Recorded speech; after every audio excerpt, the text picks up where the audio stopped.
Hello, welcome to Mr. Paul's Pantry. I'm Mr. Paul, and the recipe today is for an English steak and kidney pie. Now, England is well known for its pies. I'm a connoisseur on pies. I've been had a passion for pies for many years, and where I come from in England is a place called Yorkshire in the north of England, and Yorkshire and the next county, Lancashire, really is the epicenter of pies. Between the two counties we make the best pies in the world. And so I'm going to show you my pie today, the Yorkshire steak and kidney pie. Let's do it!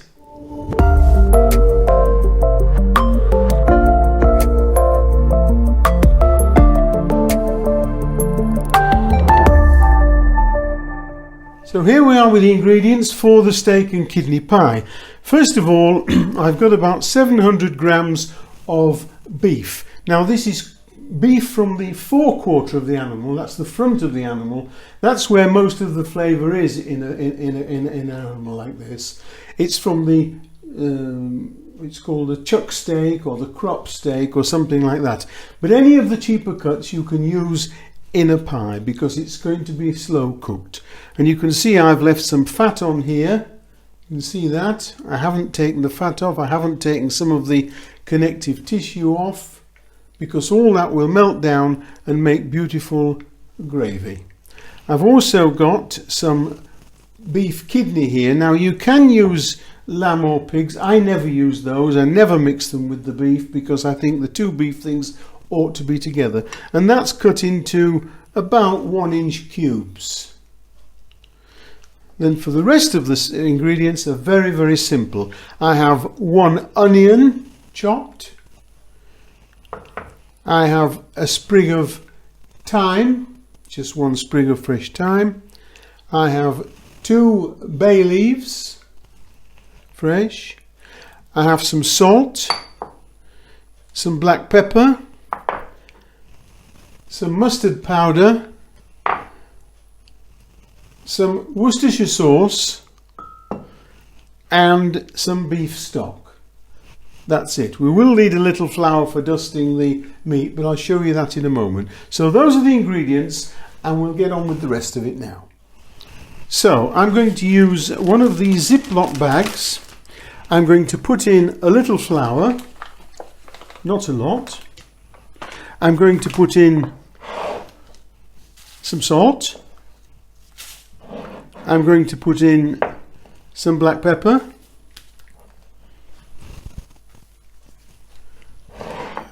Put a little bit more pepper in, and I'm going to put in the mustard powder. Give that a good shake. Mix it up. And now what we do is we're going to put the meat into the bag so we can coat it all with the seasoned flour. This will help to brown the meat, giving some colour to the gravy, and also bring out some flavour as well. So close that up, give it a good shake up.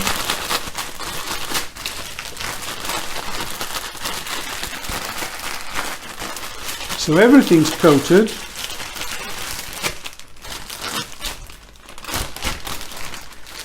And there you can see we've got the pieces of meat all nicely coated with the flour, ready to go into the hot fat. Now the first thing we're going to do is to put some beef dripping into the pan.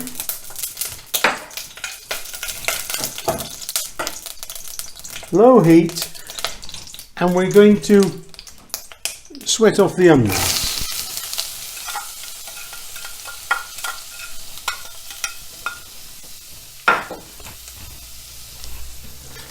There we are.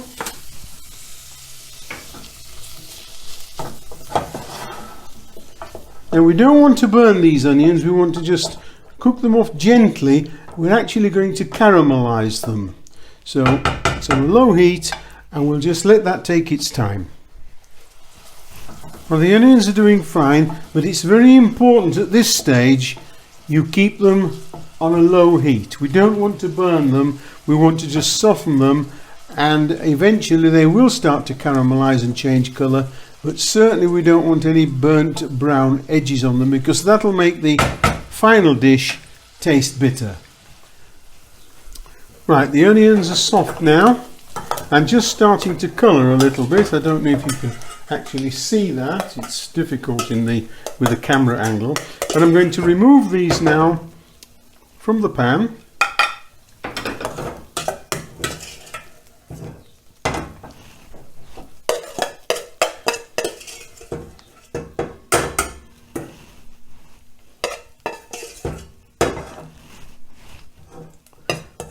There we go. I'm going to turn the heat up on the pan, and I'm going to add a little bit more of the beef dripping. You can use any kind of fat you want, you can use lard or oil. I like beef dripping because I'm cooking with beef. So we're going to turn that up, and what we need to do now is we need to put the meat in, spread it around so it doesn't clump together, otherwise it'll boil rather than brown.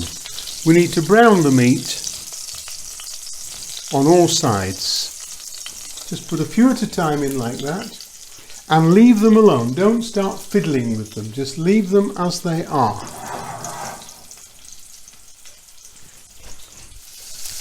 Now once the piece of meat start getting a bit of colour on them, you see that? Little bit of colour. You can turn them over and let them colour the other side.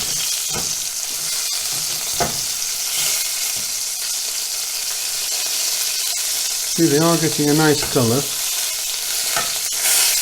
Now don't rush this. Just take your time, there's no rush, and then once these are done, we'll lift them out and do the rest of the meat. Right, now with the last lot of meat browning in there, I'm going to pop in the kidneys.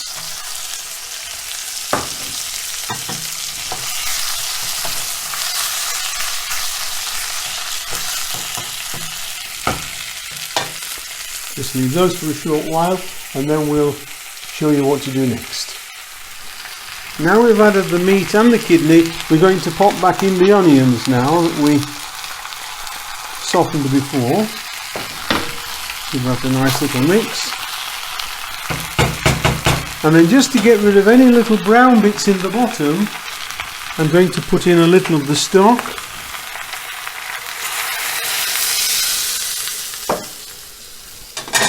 Just scrape the bottom of the pan to loosen any brown bits in there.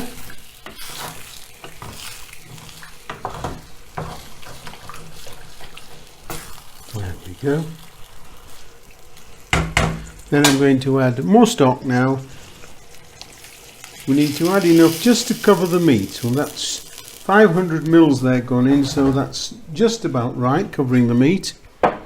I'm going to add in there some Worcester sauce when I can get the thing open. Sorry, it's a new one, so it's difficult with my gloves on. There we are. A few shakes of Worcester sauce. Not a lot. Then we're going to put in the sprig of thyme and the 2 bay leaves. And what we need to do now is just crush the bay leaves a little bit so that they release their oils. Now, put the lid on there, bring it up to the boil, and that goes in the oven now for about 2 hours. On about 170, 180. Keep your eye on it so it doesn't boil dry. If it wants any liquid adding, add a drop more water, but it shouldn't do if you keep it on that lowish heat, 170. Okay, I'll pop that in the oven and then we'll be back and see how it's going a little later on. So here we are now.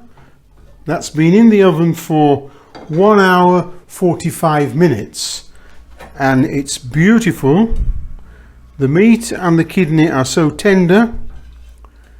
You can see now it is absolutely delightful. And I'll just show you how tender the meat is.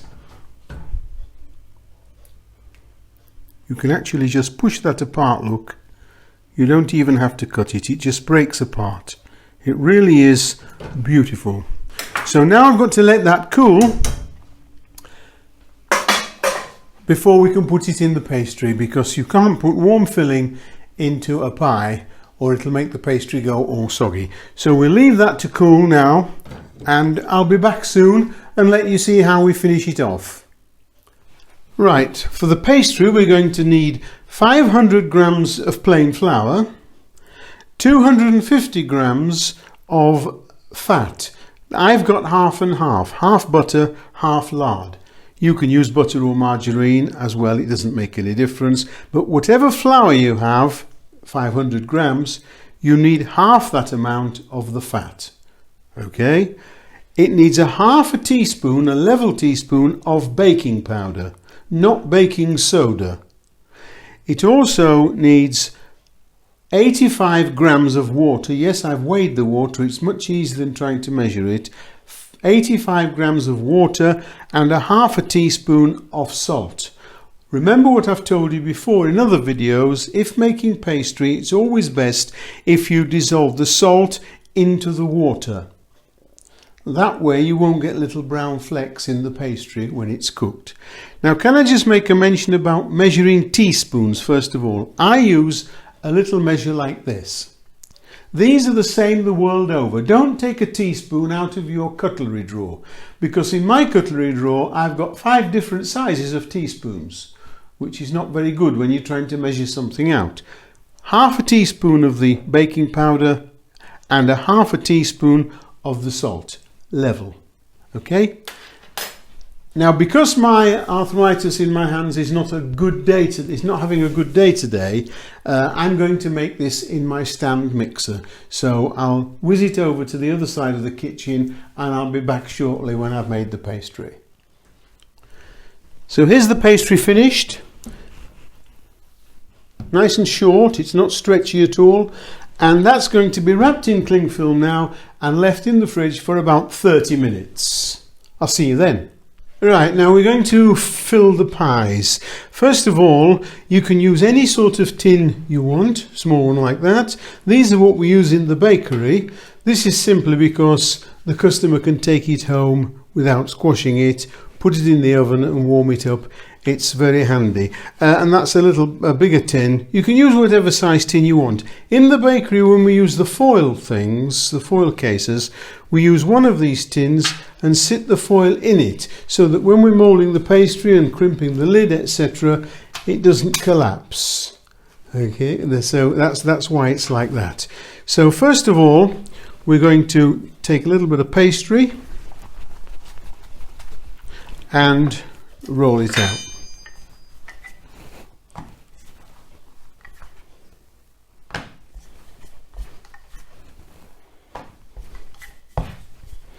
Always keep your pastry on the move.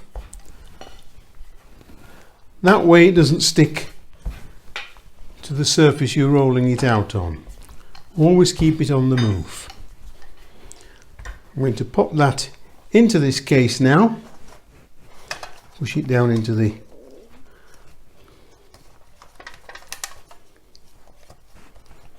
take a little bit off if there's a bit short there. Just there we are. If it's a bit sticky and your fingers are a bit warm, take a spare bit of pastry and just push it down into the corner like that. Then you won't burst the pastry with your thumbnail or your fingernail, right? So there we are. That's the first one. Filled right into the corner. Next one.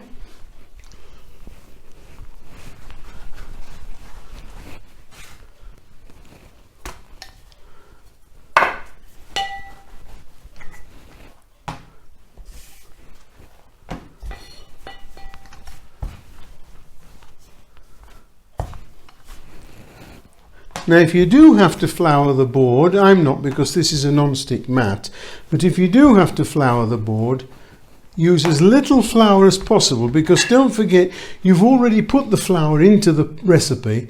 You don't want to start adding a lot more flour. Now, drop that into there like we did the other one.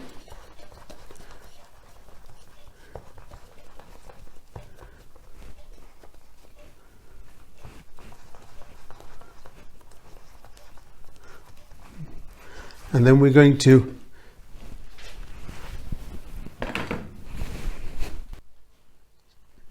so here we have the cooked steak and the kidney, which has been actually in the fridge all night, and as you can see now, the fat has actually set on top. If there's too much fat, you can take it off. That's why we do this. Just see there, just take the fat off like this. It's not a big deal. Just go around gently and lift off as much or as little as you want. Don't forget though, the flavour is in the fat. So don't start taking every ounce of fat off, and don't start looking for meat that has no fat at all on it. So this is just a little exercise I'm showing you can do if there's a little bit of extra fat on, or you've put a little bit too much fat in with your onions, etc. Just go around like that. Now, as you can see here, I've removed the fat, I've just given it a stir, and there's all the beautiful pieces of tender meat and kidney and the unctuous gravy which will be oozing out of the pie when it gets onto your plate. And fill up the case. And when you're filling a pie, always fill it to the top.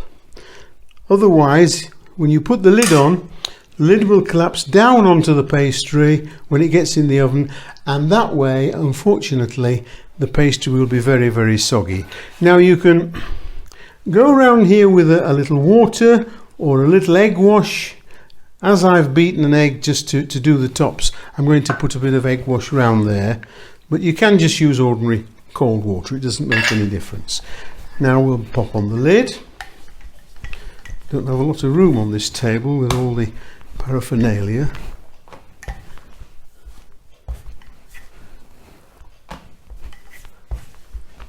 There we are.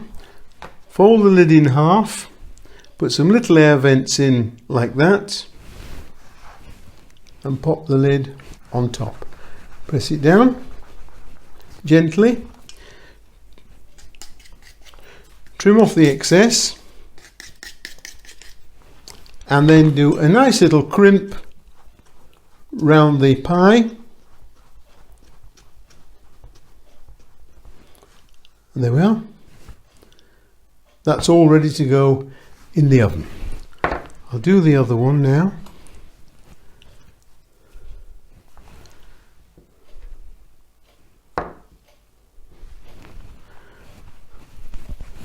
And then when I've done the others, I'll show you how we egg wash them and get them into the oven. Don't forget when I said about filling the pie to the top.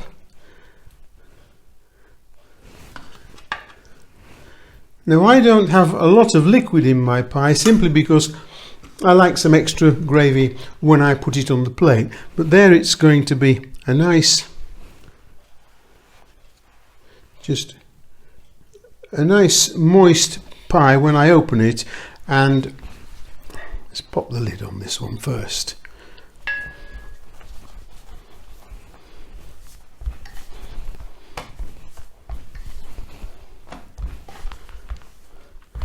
Unfortunately, I can't see what you can see on the camera. I don't know whether you can see what I'm doing or not. I'm very sorry about that.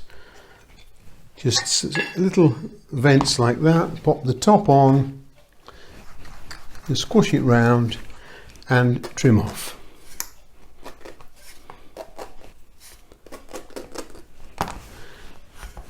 Now, the correct way to make a pie is you should have the same amount of weight of pastry as you have filling. So it should be, when the finished pie comes out like that, it should be 50% pastry, 50% filling. And that's going to go in the oven in a moment. I'll just egg wash the tops and then we'll put them in the oven, and they'll go into the oven now for about 35 minutes. Depending on your oven, might take 40, but about 35 minutes at 180 centigrade.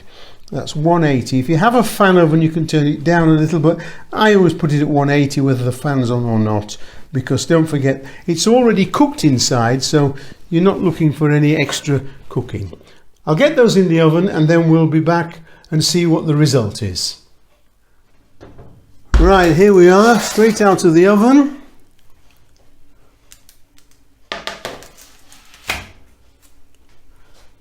And they are absolutely perfect. See that? Lovely. Now I'll let those relax for a while. They need to be left for about 15 minutes before we serve them. So I won't cut it yet. I'll just let them settle down and we'll be back and have a little taste. Right, here we are. The pie's had time to rest. Here it is in the tin. I'm sure you can all see that very nicely. I'm going to take it out of the tin. You see that? It's a lovely pie, and we're going to now open it and have a taste.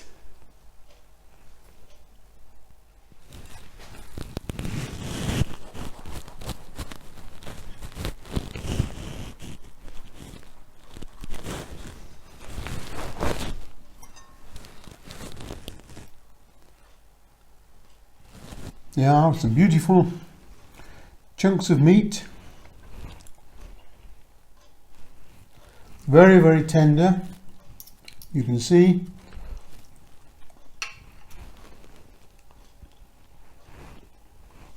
I'll take a little bit of the pastry as well.